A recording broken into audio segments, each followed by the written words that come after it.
because we've got a lot to cover in a very short period of time. In Hebrews, you read a lot in Hebrews, talks about that things that you read are types and shadows. Types and shadows. Things that happen in the Old Testament are types and shadows for things happening in the New Testament. In other words, a lot of the Old Testament that we read is a type and shadow for things that are going to happen in the New Testament. In Hebrews chapter 4, verse 1 says, God's promise of entering his rest still stands. So we ought to tremble with fear that some of you might fail to experience it. For this good news that God has prepared this rest has been announced to us just as it was to them. We're going to see to who in a minute. But it did them no good because they didn't share the faith of those who believed and who listened to God. All right, now we'll go back to Joshua. Back to Joshua.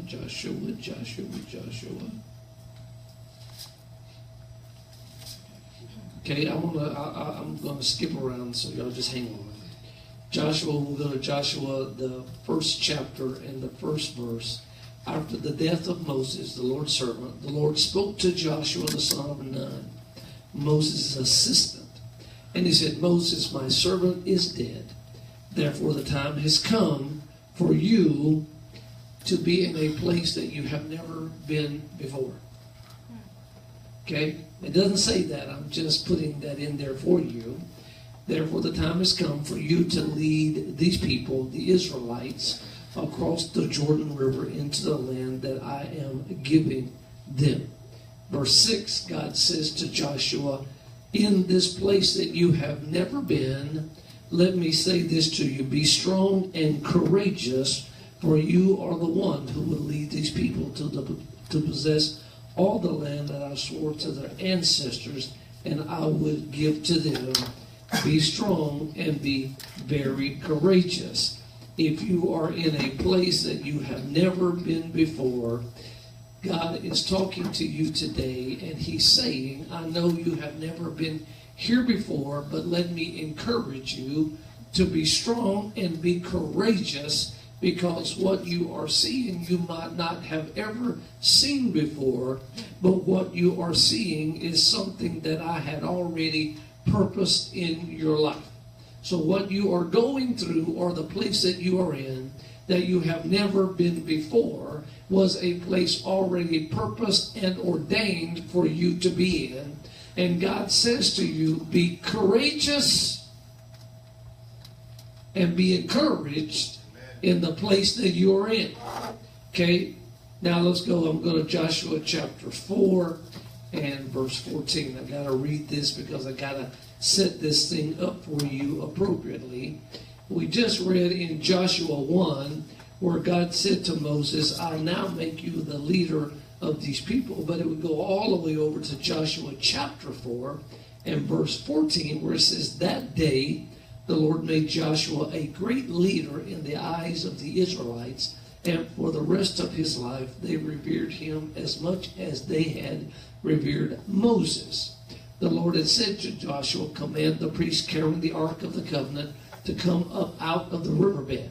So Joshua gave the command. As soon as the priests carrying the Ark of the Lord's Covenant came up out of the riverbed, and their feet were on high ground, the water of Jordan returned and overflowed its banks as it was before. Can I stop right there to tell you that when you move from a place that you have never been into a new place, the river of your past will cover up your steps so that you can never return to the place that you have left. Amen. Are you hearing me? Amen. Just want to encourage you, if you think that it's all over, it's not all over, it's just the beginning. And when you look behind you, you find that something has covered the path, has covered your past, and has covered the place that you used to walk so that you can never walk there ever again. All right, you'll get it in just a minute. Some of y'all are still having the second cup of coffee, but you will wake up momentarily. Now let's go down to verse 24. Verse 21. Then Joshua said to the Israelites, in the future, somebody say in the future. In the future. Your children will ask, what do these stones mean?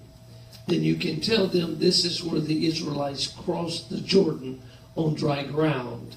For the Lord your God dried up the river right before your eyes, and he kept it dry until you were all across, just as he did at the Red Sea, when he dried it up until we had all crossed over.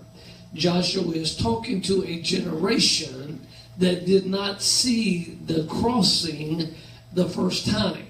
He's talking to a brand new generation. He's talking to a generation that can only remember the stories they were told of the first crossing.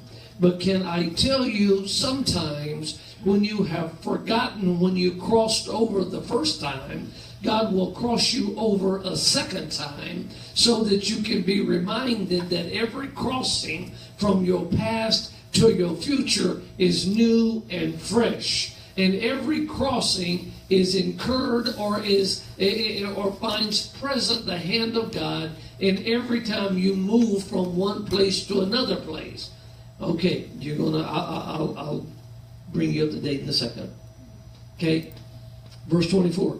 He did this so all the nations of the earth might know that the Lord's hand is powerful, so you might fear the Lord your God forever. Now go down to chapter 5, verse 2. At that time, the Lord told Joshua, there is a time when you are in a place that you have never been before. And let me stop right here to say to you that the children of Israel that Joshua is directing his conversation to is a new generation. If you read the Exodus of the Israelites from Egypt, when they first left Egypt, the first thing they did is everyone was consecrated. In other words, every male was circumcised or consecrated at the leaving of captivity. Now, along the way, lots of events have taken place. And that generation has lost its connection with God. And that generation has lost its ability to believe and to trust in God. And so God has allowed them to wander for 40 years so that the ones who have no faith and the ones that did not believe would not be able to distract a generation from moving to a promise. Can I tell you, sometimes God has to delete from your mind where you used to be and not put you where He wants you to be, but bring you to a place that you have never been before. It's not your past and it's not your future. It is a Neverland. And in the Neverland, not in your past or in your future, God has to deal with you about the past before He can move you into your future. That is the place that I have never been before. That's all of you have to go through in the very sequences of life, places that you have never been before. But can I tell you, the never place or the Neverland is the place of consecration for promotion. So if you are in a place that you have never been before, I just stopped by to encourage you that the next move that you make is into a promise that He made you. But He's got to consecrate you before He can move you from your past to your future. Amen. Are you hearing me? Something has to be cut away in the place that you have never been before so that you don't carry something old into something new. How many of you know that if you take a piece of old material and you try to sew it to new material, the old material will eventually corrupt the new material because old cannot be sewn to new. Amen. Are you hearing me? All right.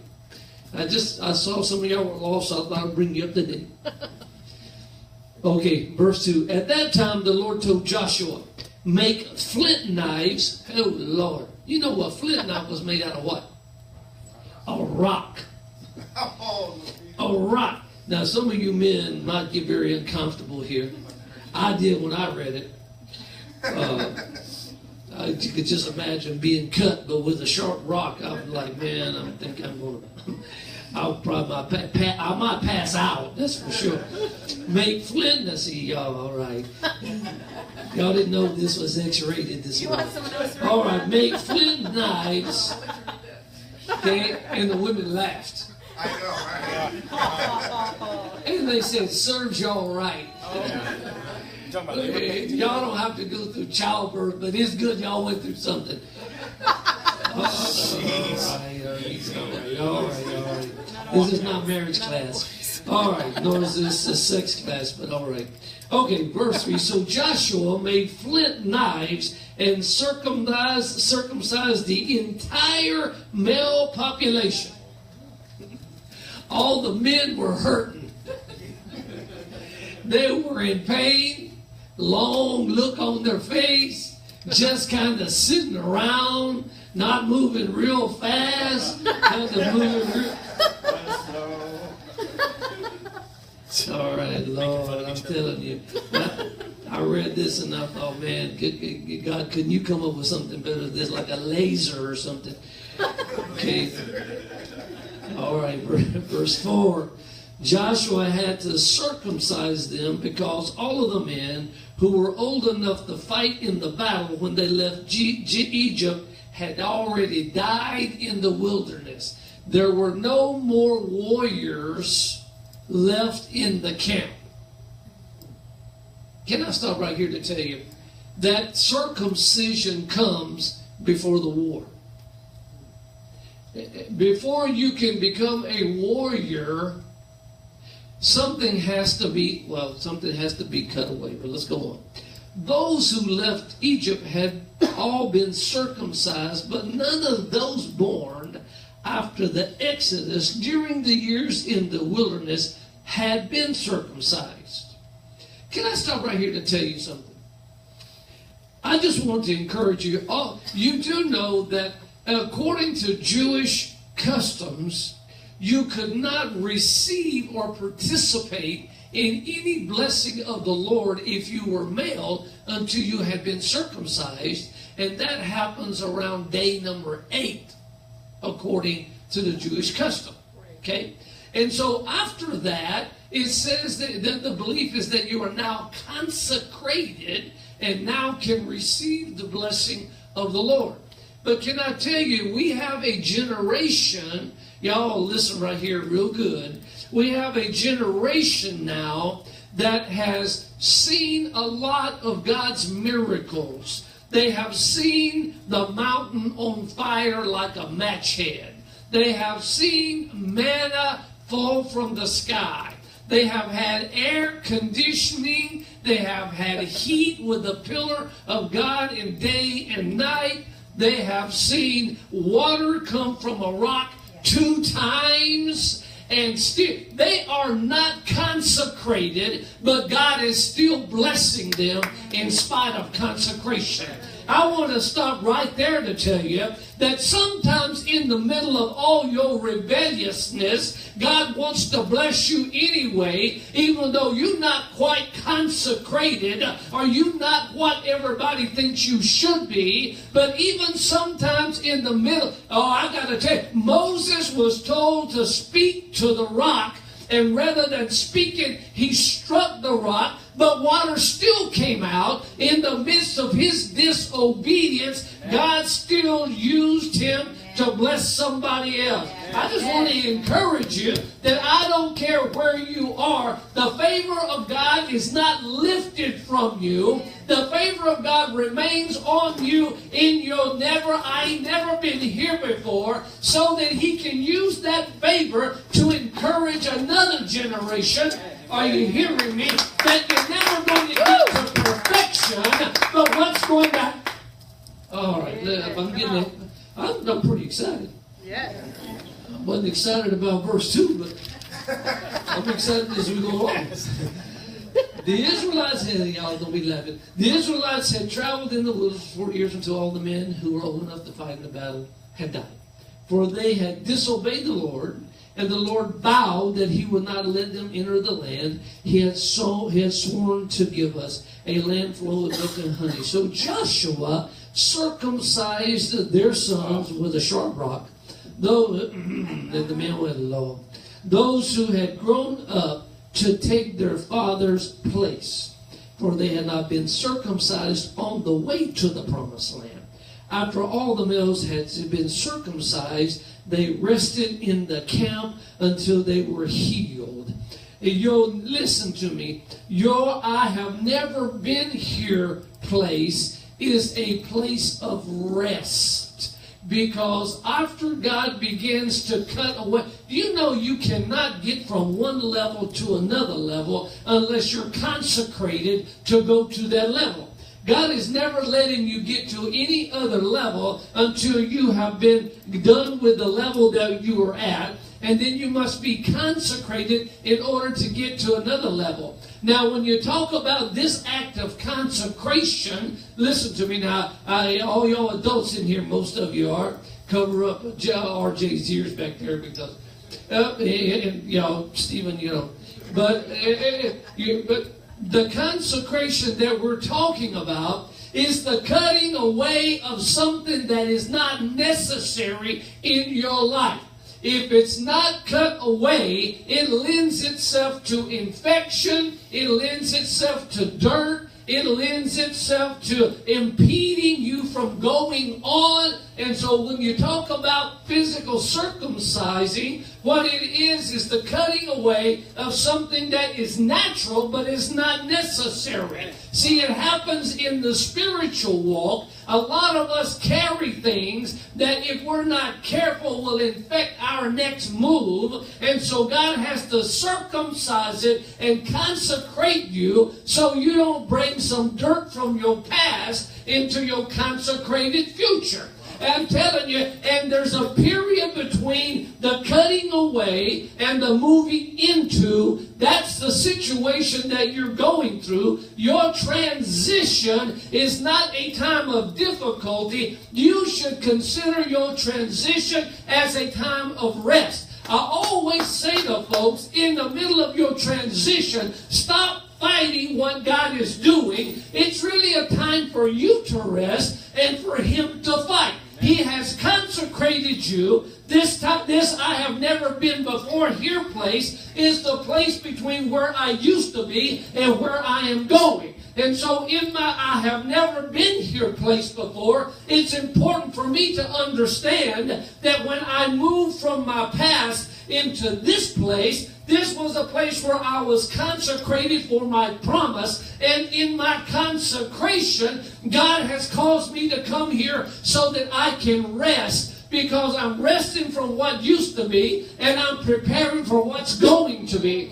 And I know that when I go into what's going to be, I'm going to have to fight it to possess it. Something is always in your promise trying to keep you from obtaining that promise. You do know that the devil already knows that you are destined for greatness. He's waiting for you to show up in your promotion. He has already constructed warfare for you. And so when you go through that transitional place, or the place I call the never place, when I get to the never place, I'm not supposed to be fighting, I'm supposed to be resting. Yeah. See, when you're going through your problems, you think, well, I got to fight through. No, you're going through a transition to rest. Because the fight comes when you enter into your promise. But in the middle of it, see, the Israelites were at a point of they weren't in the wilderness anymore, but they weren't in the promised land either. So they were in a place that they had never, ever been before. And in the preparation of moving to the promise, God tells Joshua, Joshua, cut away everything that can impede them from moving into what I have promised them. That is a type and a shadow of what happens to you spiritually when you're moving from something in your past to something in your future. When you're moving to a promise, You are going to go through, y'all want to hear it, but you're going to go through a time of consecration, a time of dedication, and a time of circumcision, because God is not letting you take your old mess into a new place. Okay? But in the transition period, you are called to rest. If you're supposed to be resting, why are you fighting? Are you hearing me? Isn't it amazing? All those who circumcised had never been in a fight before. Why? Y'all are going someplace that you have never been. And so when I take you from a place you used to be to a place that you have never been, I have to prepare you so that you can actually receive it. It's already been prepared for you. See, you are in transition for something God promised you, but you're not ready for it yet. Are you hearing me? A lot of you stay in transition for a long time because rather than pitching a tent, you have built a stone house. Some of y'all have built stone houses in your problems. Why? Because you are pitiful and want somebody to feel sorry for you. Oh, I'm having a real tough time. You've got a house built in your problem. If you will learn to just pitch a tent so that you can pick it up and move on, then you would understand that you're in transition. All right. Lord, man, I love this. Verse 9, then the Lord said to Joshua, today I have rolled away the shame of your slavery in Egypt. So that place has been called Gilgal to this day. While the Israelites were camped at Gilgal on the plains of Jericho, they celebrated Passover on the evening of the 14th day of the first month. The very next day they began to eat unleavened bread and roasted grain harvested from the new land. Can I tell you that God will allow you to see the fruits of your promise even before you move to the promise. In other words, God will give, when you're moving from one place to another, God will never send you blindly into the place you're to possess. He will allow you to see it, to encourage you. See, the children of Israel have not crossed over yet, but God is allowing them to eat of the fruit of the land that they're about to have, so that they will be encouraged to move forward. Okay? It is amazing. In the middle of transition, there wasn't no crying, there wasn't no weeping, they wasn't beating themselves with a rope. They were having a party. Can I tell you, in the middle of your problem is a transition from your past to your future. Rather than fight your problem, have a party. Amen. Are you hearing me? In the middle of the party, God will give you a vision of what's to come. But in the middle of your pity party, all you're going to think about is where you've been. I hope I don't go back there. You pretty close.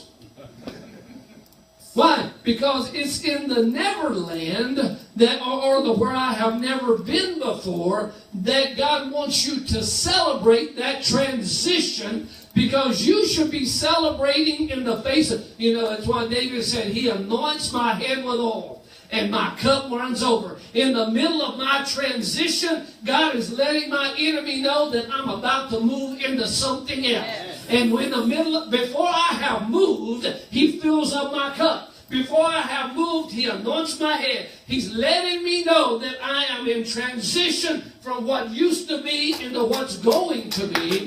And so I should just stop right there, call all the music in, let's have a party and let's celebrate, because we're not where we used to be, baby, but we're going somewhere. Paul said, guess what? I have not yet apprehended, but the one thing I do know is I'm fighting the fight to move forward. Okay? Oh, Lord Jesus. I love this, man.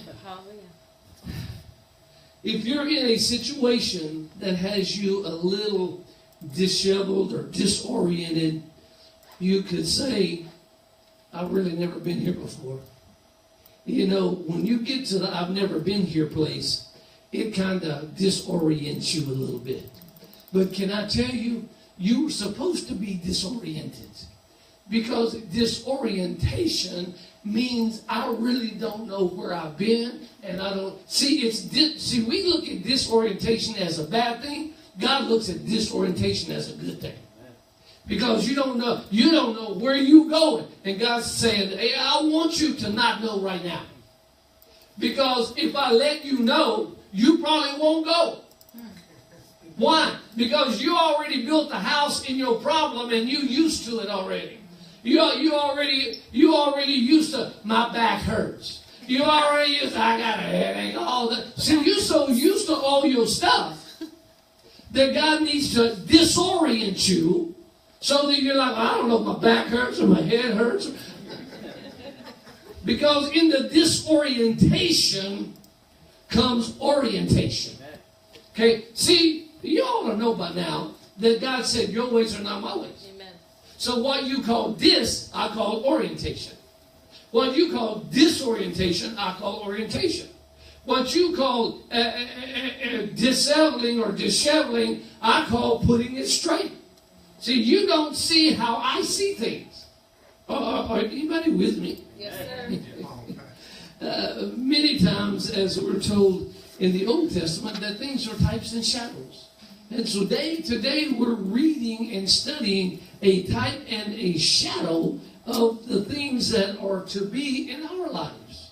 If we read about the consecration and the dedication and the fulfillment of everything before we move to a promise, then if the children of Israel went through that, why are you so concerned about what you're going through? At least you didn't wander around for 40 years and die off. You're here to eat of the fruit of the promised land. But can I tell you that it takes pruning for proving? You can't be proved until you pruned. See, most of us trying to get proved without pruning. Most of us trying to get approval with no cutting. And can I tell you, it don't happen like that. Okay? We're trying to get approval from people rather than to take the pruning from God so that He can approve of us to move forward. A lot of folks today are trying to get to I see people all the time, they're trying to get to someplace they want to go, but they've never submitted themselves to the pruning process and wonder why they can never get beyond where they are. You're not going anywhere to have the consecration comes. You're not going anywhere. To get from your past to your future, you got to go through transition. In the transition is the pruning. But after the pruning, listen, God knows that the pruning hurts. Why? Because it's cutting away the natural. But can I tell you, the natural is not necessary in the supernatural. So all the natural things that would keep you from walking in the supernatural have to be cut away in the transition period. And it's very painful because God's cutting away the very thing that you think you should be hanging on to.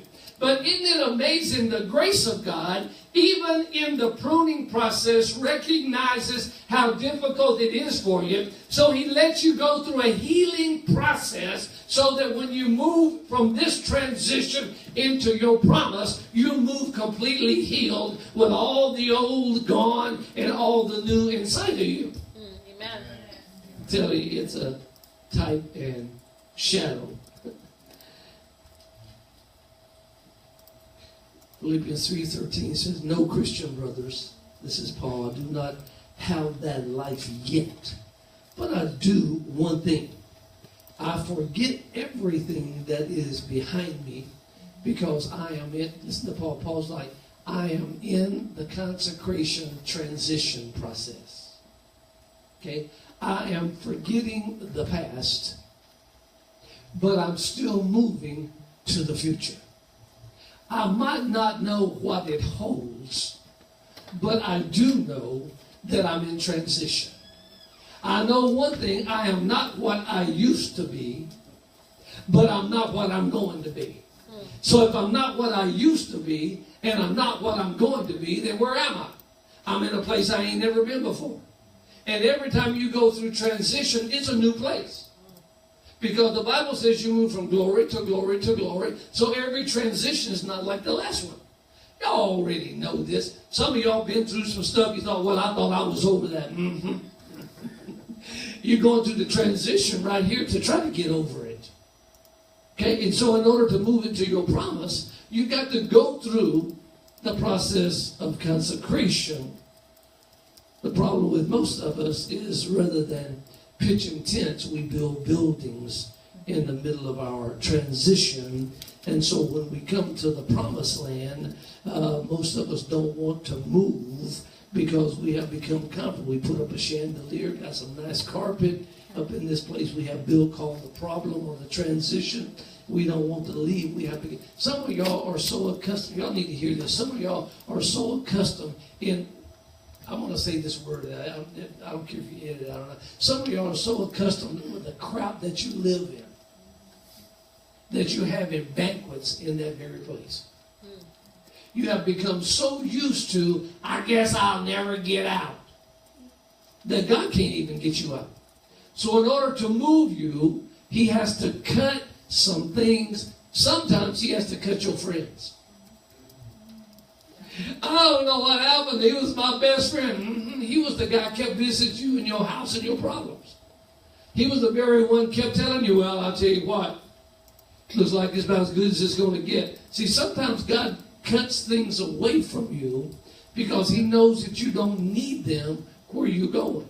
See, now, can I tell you the hardest thing for us to understand, and I want to tell you about ministry, the hardest thing in ministry is this. When God decides to take you someplace that other people don't think you should be, they try to hold you back because they really want to go where they know you're going, but it's not their season, it's not their time, and so God has to and you wonder where they went. They went into a place that could not keep you from moving into your promise. All right. Many of us, like many of the Israelites, had lived long enough to see God's miracles in the desert. Sometimes we're so focused on getting out of our transitional place that we forget to focus on the fact that he sustained us even in the middle of transition. Do you know that even in the middle of your moving from one place to another, God has sustained you where you are? You didn't die and you should have died. You didn't give up and you should have given up.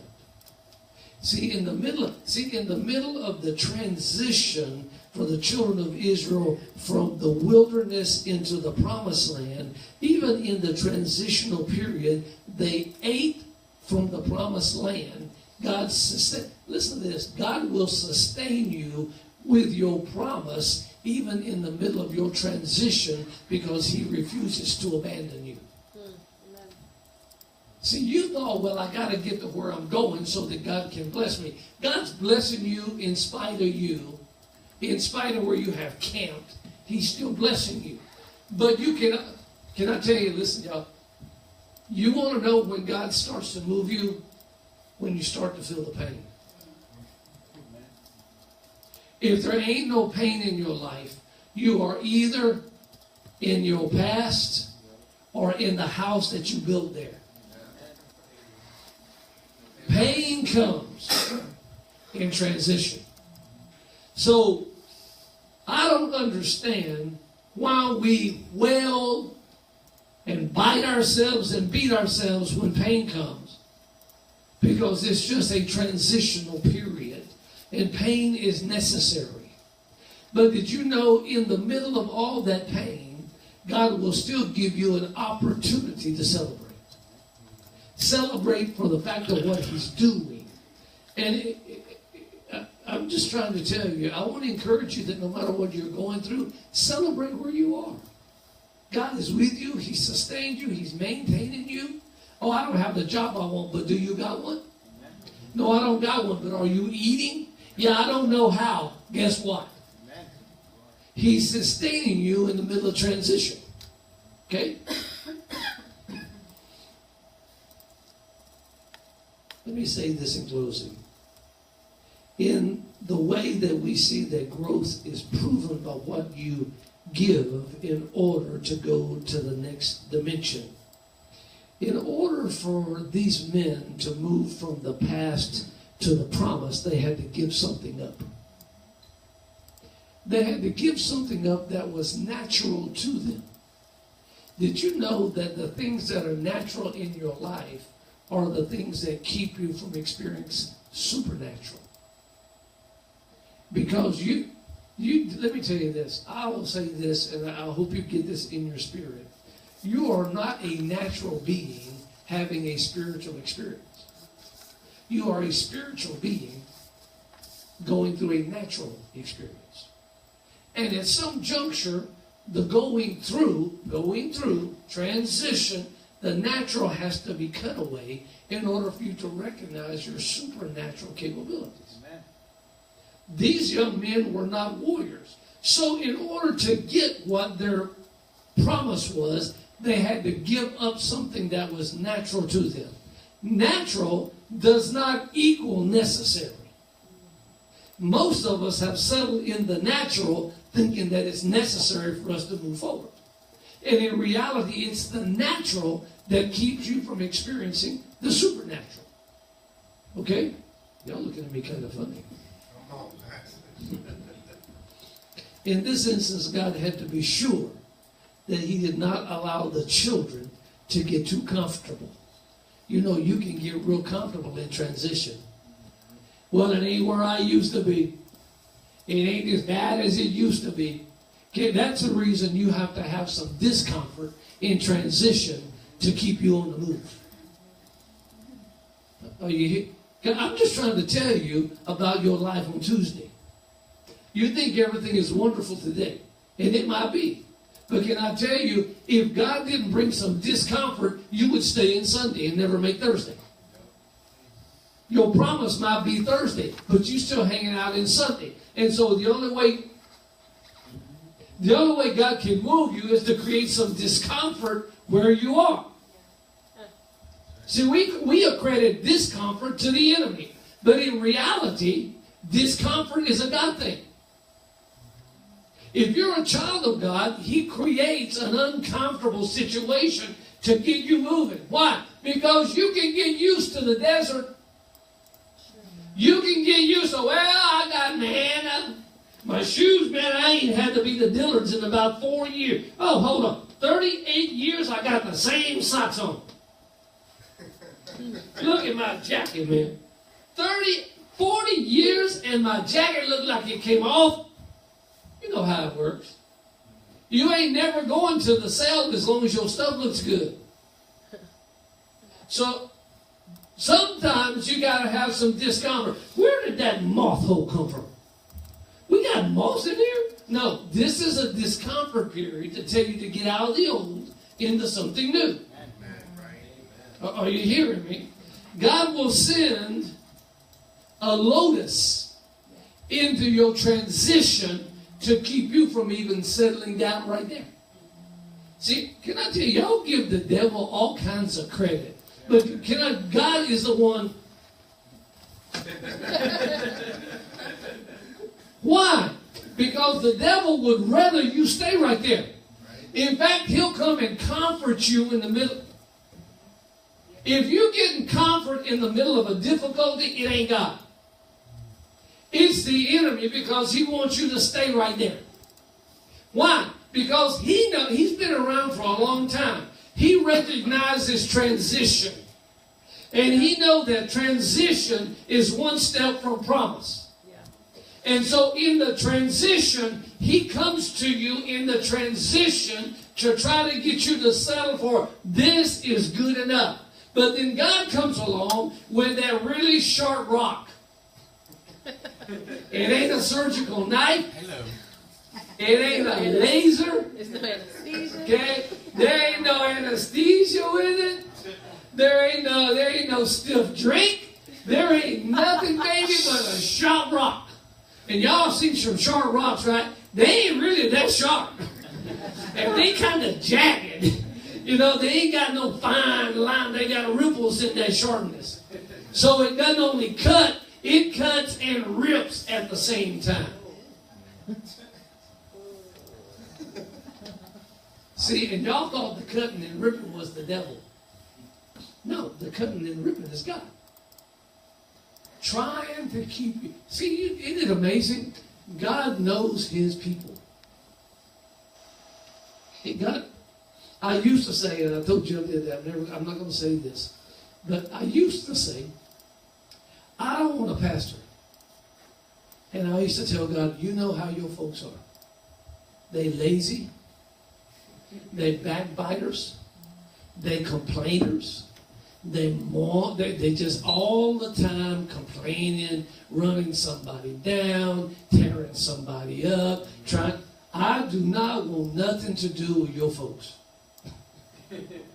Let me go to the prostitute and to the pimp. You know why? They already know they lost. The church thinks it's saved, and most of them are more lost than the people on the corner. At least the people on the corner ain't talking about the folks on the next corner down there. They having coffee together at 2 o'clock in the morning. Okay? But see, God knows how we are, and he already knows that it's a sharp rock and some cutting that causes us to move. Okay? So, let me end this with this.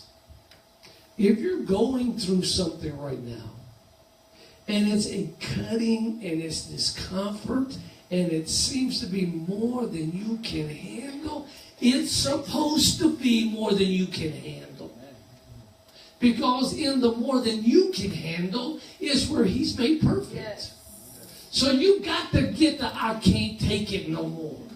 Are you hearing me? And then I'm all about grace, and I'm all about love, and I'm all about mercy. But do you know the greatest sign of mercy and grace is I'm not going to leave you over there.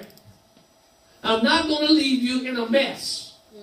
So even if I got to cut you some, I created you. You think it hurts you? It hurts me because I created you.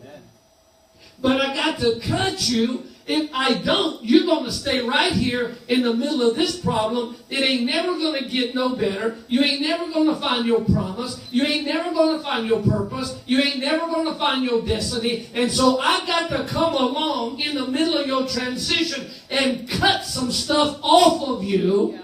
But I love you so much that before I move you, I want to give you a time to get over it. Well, you know, my friends all left me. Mm-hmm.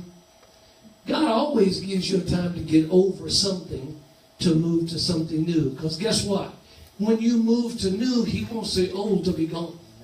So he'll give you time to get over it. See, a lot of folks who go through marriages and divorces, like, I'm still looking for a Christian woman. You ain't over the one you had yet. You can't get nothing new until you're over something old. Oh, that don't make no sense to y'all, does it? Well, you know, I just can't seem to understand. You know, I love how it used to be. Mm-hmm. You still hung up in what it used to be. You can't get to the new until you get rid of the old. And that's a transition period. How long you stay there is up to you. How much pain can you take? Well, I have a high tolerance for pain. Mm-hmm. God's got a lot of sharp knives. Some of it are flint rocks and some of it's fire. But he has a way of moving you. And can I tell you that even all of those things, God said to Joshua, circumcise all of the men. And the women said, not today. Not this week. And God said, I have to do to this. See, some of us have to go through more pain than others because we are in charge of the purpose, the destiny, and the lead for other people. The greater the pain, the greater the call. The greater the pain, I got preachers that won't talk to me today. Why? Because I dare to move away from that old stuff. Now, I didn't, and my wife will tell you, I have reached back to all of those people at one time or another. But when you reach back and they don't reach forward, it's a sign that, and it's painful because some are friends. But God said, you are responsible for moving some folks into a promise. And so I have to surgically remove. It's painful. But I'll give you times to party. You'll be able to celebrate before the next battle. But when you go to the next battle, all the old will be so far gone that all you'll be focused on is the future. Stand to your feet. Very, very, very simple message. Never before. I've never been here before. Yeah? And guess what? You ain't never coming back in. Because your next never been here before will be a whole different situation.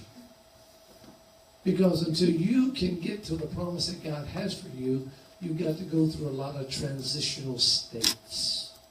But let me tell you, embrace transition. It's not a bad thing. Well, you don't know how much it hurts. It's supposed to hurt. It's supposed to hurt. Well, I thought God loved me. He does. That's a reason he's cutting this old away, preparing the new for you. Can I tell you, you can never get to what God has promised you until he's ready for you. It's all about the promise, but it's not really about you. It's about him keeping his promise to you. See, God is not a man that he can lie. So if he purposed you and promised something in your life, he cannot allow it not to happen. So if he's got to drag you kicking and screaming and nailing and biting, he will all the way to the promise because he's not a man that he can lie. See, a lot of y'all been kicking and screaming, like my dog. My wife takes him down to be bathed and he puts his feet up against the wall. I ain't going in there. But then he comes out and he smells good and he's like, check me out. But the going was tough into the transition.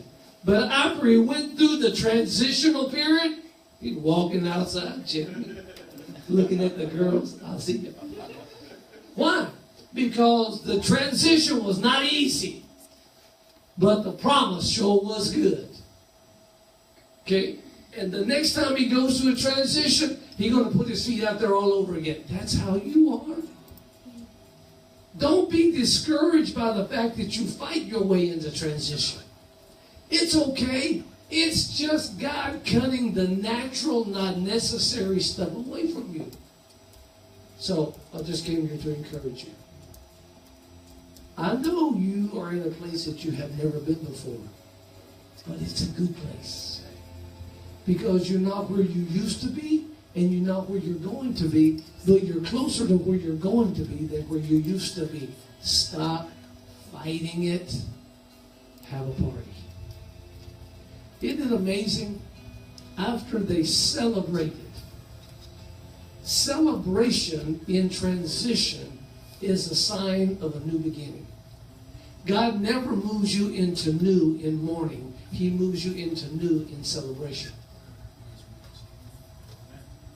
When you get to the point that you can't make it anymore, and you're like, man, I just can't make it no more, let me just cut on some music.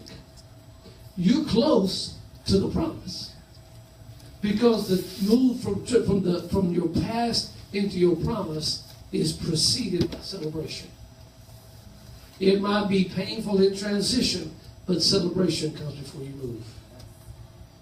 Now you know what I always say. Stop fighting the transition. Embrace it. Well, you don't know how much it hurts. It's supposed to hurt. Well, that doesn't sound like God. Oh, no, it does sound like God. Anybody got children? Anybody ever told you, going to hurt me more than it hurts you? You're like, I've heard that so many times. Now, this is going to hurt me more than you. I'm like, you're right. But it's because I love you. See, the amazing thing is God never beats you, but he cuts off the things that retain you and hold you. And you have become so attached to your stuff that he's not cutting you, he's cutting the stuff off of you to get you to move to the next level.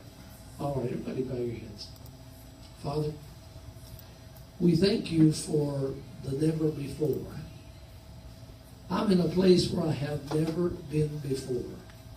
Now, rather than be discouraged, I'm going to be encouraged because I know that my never before is only transition from my past to my future.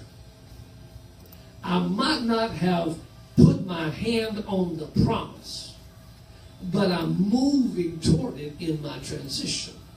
So my transition takes me away from my past into the promise. Sometimes the transition is hard because we have to leave some things in that stage in order to move into something new. Help us to be encouraged by this type and shadow that we studied today and apply it to our lives. That transition, though sometimes painful, is always necessary because we can never get from one place to another without the transitional state. To move from one point to another point requires transition. And transition requires removing some of the old to get to the new. Help us to understand that, Father, even in the middle of transition, you're always sustaining us. We're not going to die here. We're not going to be left here. It may seem like a desert. It may seem like a wilderness. But in reality, you're sustaining us in the middle of it because we're in transition to another level of relationship with you. Bless each and every person who's here today. Help us tonight, Father, as we come back, that we come in a spirit of worship and praise, because our only reason for coming is to meet with you. We're not coming to listen to somebody, but we're coming to listen to you, coming to meet with you, coming to ask you to do what you want to do in the midst of the people who come. Help us to remove all agendas, all ideas, all forethoughts, and come with only an anticipation of your presence. Because it's your presence that we need. We've had enough agendas. We've had enough revelation. Now we have an anticipation for a manifestation of who you are.